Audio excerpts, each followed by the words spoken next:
नमस्कार। आज हम जिनकी बात करने वाले हैं वो है एमिल दुर्खाइम, समाजशास्त्र के एक बहुत बड़े नाम। हमारी दुनिया को आखिर क्या चीज एक साथ जोड़े रखती है? सोचने वाली बात है ना? और यही वो सवाल था जिसने एमिल डुर्खाइम के पूरे काम को एक दिशा दी। मतलब वो ये समझना चाहते थे कि समाज जिसमें लाखों करोड़ों अलग अलग तरह के लोग हैं, वो आखिर बिखरता क्यों नहीं है।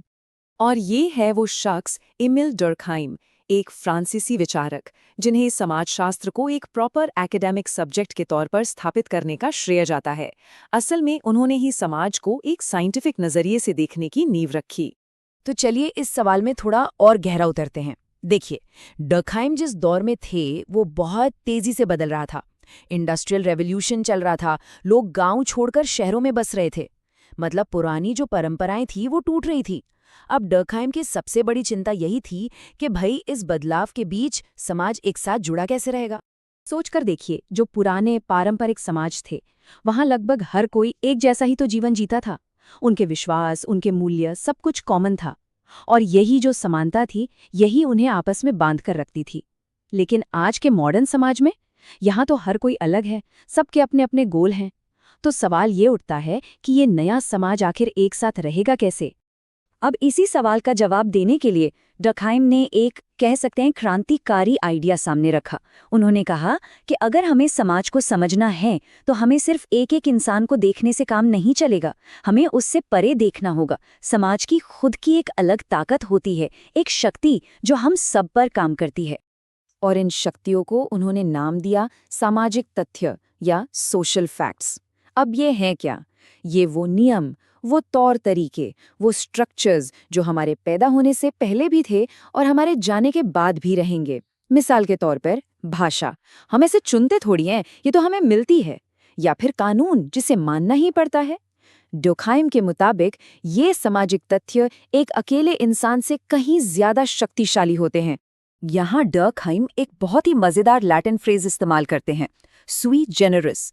इसका मतलब होता है अपने आप में अनोखा या यूनिक इन इटसेल्फ। डर्खाइम का कहना था कि समाज सिर्फ लोगों की भीड़ नहीं है, नहीं, ये तो अपने आप में एक जीवित चीज की तरह है, जिसकी अपनी जिंदगी है, अपने नियम है, और ये हम लोगों से, मतलब व्यक्तियों से पूरी तरह आजाद है। अच्छा, डर्खाइम ने इन सामाजिक तथ्यों को भी दो हिस्सों में बांटा है। एक तरफ है मटेरियल सोशल फैक्ट्स, मतलब भौतिक सामाजिक तथ्य। ये वो चीजें हैं जिन्हें हम देख सकते हैं, छू सकते हैं, जैसे कि कोई चर्च की बिल्डिंग हो, कानून की किताबें हों या किसी शहर का आर्किटेक्चर हो। और दूसरी तरफ है नॉन मटेरियल सोशल फैक्ट्स, यानी अभौतिक। ये दिखाई नहीं देते पर हम इन्हें महसूस करते हैं, जैसे कि हमारी नैतिकता, हमारे मूल्य, या फिर किसी मैच के दौरान महसूस होने वाला वो सामूहिक जोश। तो सवाल पर वापस आते हैं। अगर पुरानी एकता का आधार, यानी वो समानता, अब खत्म हो रही थी, तो फिर नया आधार क्या बनेगा? पर डुर्खाइम इसको लेकर निराश बिल्कुल नहीं थे। उनका मानना था कि ये जो मॉडर्न दुनिया है, ये अपने साथ एक नए तरह का और शायद पहले से भी ज्यादा मजबूत सामाजिक गोंद लेकर आई है। और समाज को जोड़ने वाले इन दो तरीकों को समझाने के लिए उन्होंने दो बहुत जरूरी शब्द दिए। पहला है मैकेनिकल सॉलिडैरिटी, यानी यांत्रिक एकजुटता, और दूसरा है ऑर्गेनिक सॉलिडैरिटी, यानी जैविक एकजुटता। चलिए अब समझते हैं कि इन दोनों में आखिर फर्क क्या है। ये जो तस्वीरें हैं, ये इस फर्क को एकदम साफ कर देती हैं। एक तरफ है मैकेनिकल सॉलिडैरिटी, जो समानता पर टिकी है। इसे समझने का सबसे अच्छा तरीका है एक स्टेडियम में बैठे क्रिकेट फैंस के बारे में सोचना।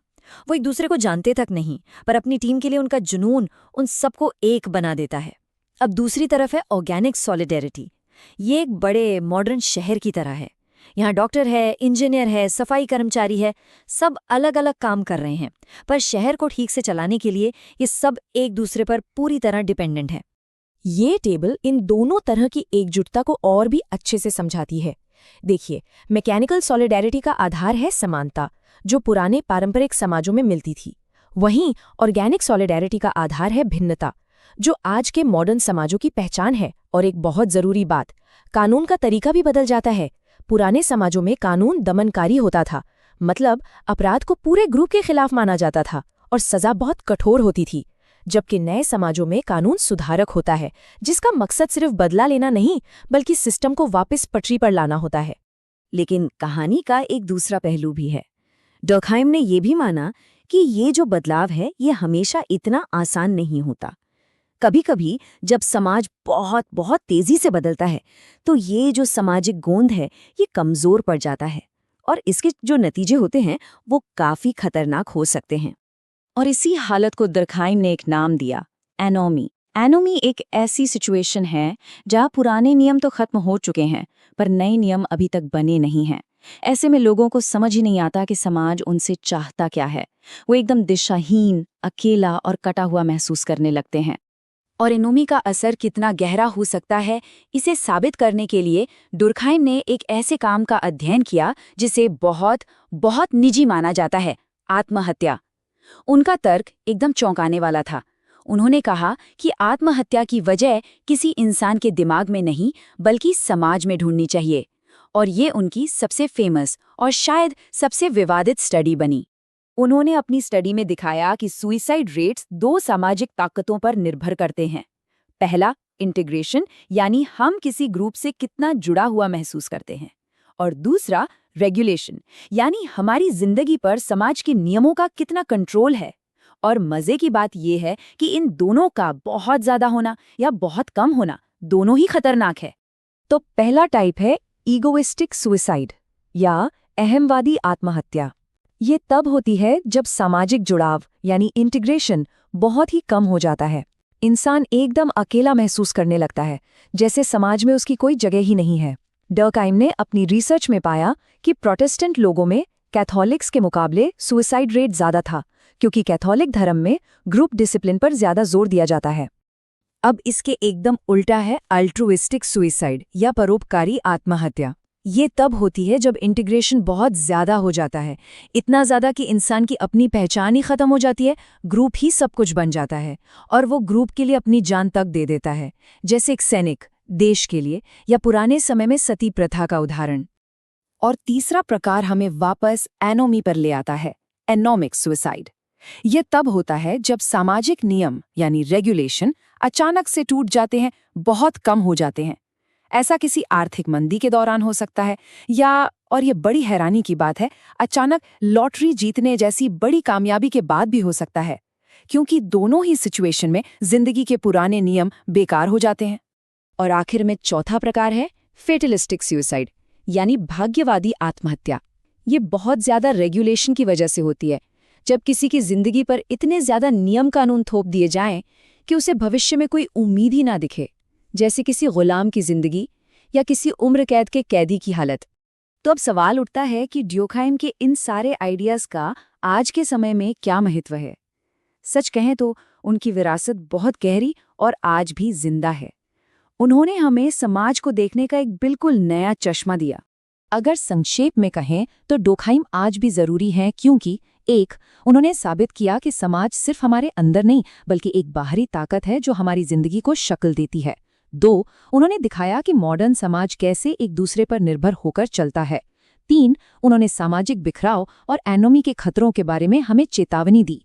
और शायद सबसे बड़ी बात, उन्होंने ये बताया कि हमारे सबसे पर्सनल काम, सबसे निजी फैसले भी समाज की लहरों से प्रभावित होते हैं। उनकी ये जो बड़ी बड़ी किताबें हैं, जैसे the division of labour in society या सुसाइड, ये आज भी सोशियोलॉजी की फाउंडेशनल किताबें मानी जाती हैं।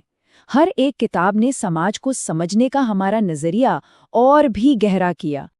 और ये सब हमें आज के लिए एक आखिरी सवाल पर लाकर छोड़ देता है। आज की दुनिया को देखिए, हम ऑनलाइन हजारों लोगों से तो जुड़े हैं, पर शायद अपने पड़ोसी को भी ठीक से नहीं जानते। ऐसे में डर्कहाइम के आइडियाज पहले से भी ज्यादा रेलेवेंट हो जाते हैं। तो सोचने वाली बात यह है कि हमारी ये जो डिजिटल एकजुटता है, ये मैकेनिकल है, ऑर्गेनिक है, या फिर ये एनोमी का ही कोई नया रूप है? ये एक ऐसा सवाल है जिस पर हम सबको सोचना चाहिए।